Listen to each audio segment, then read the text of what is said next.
اچھا، کبھی یہ سوچا ہے کہ جب انسان خود شدید ضرورت میں ہو، بھوک سے بے حال ہو، اس وقت سخاوت کیسی دکھتی ہوگی؟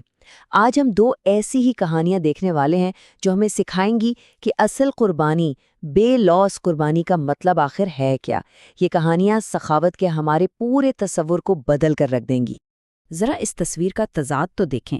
ایک طرف ابو ہریرہ ہیں جو بھوک کی شدت سے زمین پر گرے ہوئے ہیں، اتنے بے حال کہ لوگ انہیں پاگل سمجھ رہے ہیں، اور پھر دوسری طرف وہی ابو ہریرہ ہیں جو ایک مہنگے عمدہ کتان کے کپڑے سے اپنی ناک صاف کر رہے ہیں۔ تو سوال یہ ہے کہ زمین پر بھوک سے گرنے سے لے کر اس خوشحالی تک کا سفر یہ کیسے طے ہوا؟ آئیے اسی کا جواب ڈھونڈتے ہیں۔ دیکھیے، ابو ہریرہ اہل صفہ میں سے تھے۔ یہ وہ صحابہ تھے جو بہت غریب تھے اور مسجد میں ہی رہتے تھے۔ نہ ان کا کوئی خاندان تھا، نہ کوئی کاروبار، نہ کوئی زمین۔ غربت اتنی شدید تھی کہ بھوک ان کی زندگی کا آپ کہہ لیں کہ ایک مستقل حصہ بن چکی تھی۔ ذرا تصور کریں کہ بھوک کس حد تک تھی۔ وہ خود بتاتے ہیں کہ وہ بھوک سے بے ہوش ہو کر گر پڑتے تھے اور لوگ سمجھتے تھے کہ انہیں مرگی کا دورہ پڑا ہے، تو وہ ان کی گردن پر پاؤں رکھ کر دباتے تھے۔ وہ کہتے تھے، ارے نہیں، میں پاگل نہیں ہوں، یہ تو صرف شدید بھوک ہے جس نے مجھے اس حال کو پہنچا دیا ہے۔ یہ صرف بھوک نہیں تھی، یہ ہر روز کی بقا کی جنگ تھی۔ تو ایک دن جب بھوک بالکل برداشت سے باہر ہو گئی تو انہوں نے ایک منصوبہ بنایا، بہت ہی مایوسی بھرا منصوبہ۔ وہ راستے میں جا کر بیٹھ گئے، اس امید پر کہ کوئی وہاں سے گزرے گا، وہ ان سے قرآن کی کوئی آیت پوچھیں گے، اور شاید، بس شاید، وہ شخص ان کی حالت سمجھ کر انہیں اپنے ساتھ کھانے پر بلا لے۔ یہ ایک طرح سے ان کی خاموش فریاد تھی۔ تو پہلے حضرت ابوبکر رضی اللہ عنہ وہاں سے گزرے۔ ابو ہریرہ نے ان سے ایک آیت کے بارے میں پوچھا، مگر وہ اشارہ سمجھ نہیں پارے اور آگے چلے گئے۔ پھر حضرت عمر رضی اللہ عنہ گزرے، ان کے ساتھ بھی بالکل یہی ہوا۔ ابو ہریرہ کی جو تھوڑی بہت امید تھی وہ بھی دم توڑ رہی تھی۔ اور پھر کہانی میں ایک اہم موڑ آیا۔ وہاں سے اللہ کے رسول حضرت محمد صلی اللہ علیہ وسلم گزرے، اور انہوں نے فوراً صورتحال کو بھانپ لیا۔ ابو ہریرہ خود کہتے ہیں کہ نبی کریم صلی اللہ علیہ وسلم نے انہیں دیکھتے ہی ایک مسکراہٹ دی۔ وہ مسکراہٹ سب کچھ کہہ رہی تھی۔ یہ کوئی عام مسکراہٹ نہیں تھی، یہ گہری ہمدردی اور سمجھ کی علامت تھی۔ آپ فوراً جان گئے کہ ان کے دل میں کیا ہے، ان کے چہرے پر بھوک کتنی واضح ہے۔ آپ نے بس اتنا کہا، ابو ہریرہ میرے ساتھ آؤ۔ لیکن جب وہ گھر پہنچے تو وہاں کھانے پینے کے لیے صرف ایک پیالہ دودھ تھا۔ ابو ہریرہ نے یقیناً سوچا ہوگا کہ چلو شکر ہے، آخرکار کچھ تو ملا۔ لیکن یہیں پر ایک نیا سوال کھڑا ہو گیا، کیا یہ ایک پیالہ ایک شدید بھوکے شخص کے لیے واقعی کافی ہوگا؟ اور تبھی نبی کریم صلی اللہ علیہ وسلم نے ایک ایسا حکم دیا جس نے ابو ہریرہ کو بالکل حیران کر دیا ہوگا۔ صرف ایک پیالہ دودھ، اور حکم یہ ملا، جاؤ اور تمام اہل صفہ کو بلا لاؤ، یعنی وہ سب غریب اور بھوکے ساتھی جو مسجد میں رہتے تھے۔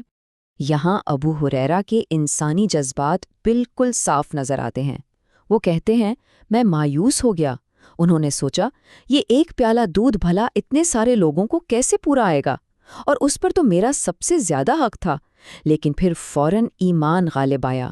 انہوں نے سوچا، چاہے مجھے ایک قطرہ بھی نہ ملے، میں اللہ کے رسول کے حکم سے سرتابی نہیں کروں گا۔ تو وہ سب کو بلا لائے۔ نبی کریم صلی اللہ علیہ وسلم نے ابو ہریرہ کو حکم دیا کہ وہ سب کو دودھ دیں۔ انہوں نے پہلے شخص کو پیالہ دیا اور اس نے جی بھر کے پیا، یہاں تک کہ وہ پوری طرح سیر ہو گیا۔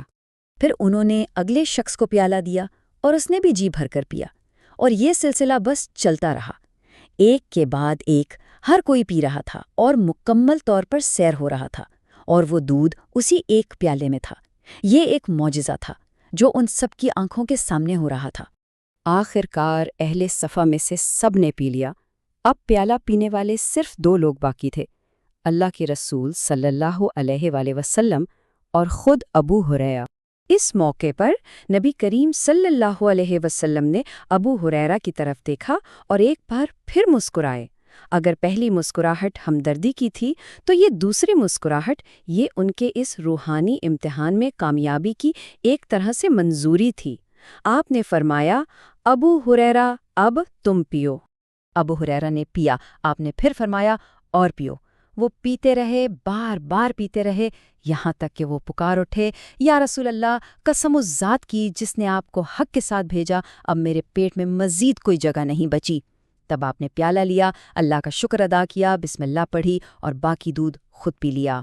تو اس کہانی کا ایک اہم نقطہ یہ ہے کہ ابو ہریرہ کو یہ سکھایا گیا کہ دوسروں کو خود پر ترجیح کیسے دی جاتی ہے، چاہے خود کو کتنی ہی ضرورت کیوں نہ ہو۔ لیکن کیا سخاوت کی اس سے بھی کوئی اونچی سطح ہو سکتی ہے؟ اب ہم ایک ایسی کہانی کی طرف چلتے ہیں جو قربانی کے اس تصور کو ایک بالکل ہی نئی سطح پر لے جاتی ہے۔ ایک انصاری صحابی کے گھر ایک بھوکا مہمان آیا۔ گھر میں کھانا صرف اتنا تھا جو ان کے اپنے بچوں کے لیے تھا۔ ذرا اس فیصلے کا وزن محسوس کریں۔ انہوں نے اپنی بیوی سے کہا کہ بچوں کو بہلا کر سلا دو، بھوکا سلا دو۔ جب مہمان کے سامنے کھانا رکھا تو بیوی نے جان بوجھ کر چراغ بجھا دیا۔ اندھیرے میں میاں بیوی دونوں صرف منہ چلاتے رہے، یہ دکھاوا کرتے رہے کہ وہ بھی کھا رہے ہیں تاکہ مہمان آرام سے پیٹ بھر کر کھا لے۔ اور اس طرح مہمان نے تو پیٹ بھر کر کھایا جبکہ میزبان بھوکے سو گئے۔ انہوں نے یہ بات کسی کو نہیں بتائی، یہ ان کا اور اللہ کا ایک راز تھا۔ لیکن اگلے دن جب وہ صحابی نبی کریم صلی اللہ علیہ وسلم کے پاس گئے تو آپ نے فرمایا، اللہ تمہارے کل رات کے عمل پر مسکرایا اور خوش ہوا۔ اللہ نے آسمان سے وحی کے ذریعے اس پوشیدہ عمل کو سب پر ظاہر کر دیا تھا۔ یہ دونوں کہانیاں ابو ہریرہ کی اور اس انصاری جوڑے کی ہمیں ایک ہی عظیم روحانی اصول کی طرف لے جاتی ہیں۔ اس عظیم اصول کو کہتے ہیں ایثار۔ ایثار کا مطلب ہے اپنی شدید ضرورت کے باوجود دوسروں کو اپنے اوپر ترجیح دینا۔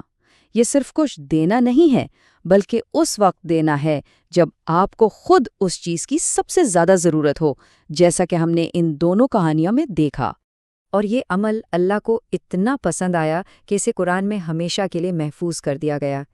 یہ آیت اسی انصاری جوڑے کے بارے میں نازل ہوئی جو ہمیں سکھاتی ہے کہ حقیقی سخاوت کا معیار کیا ہے۔ یہ اس بات کی ایک شاندار مثال ہے کہ کیسے ایک پوشیدہ عمل کو ہمیشہ کے لیے امر کر دیا گیا، اور یہ ہمیں سوچنے پر مجبور کرتا ہے کہ ہماری اپنی زندگی میں ایثار کی کیا جگہ ہے۔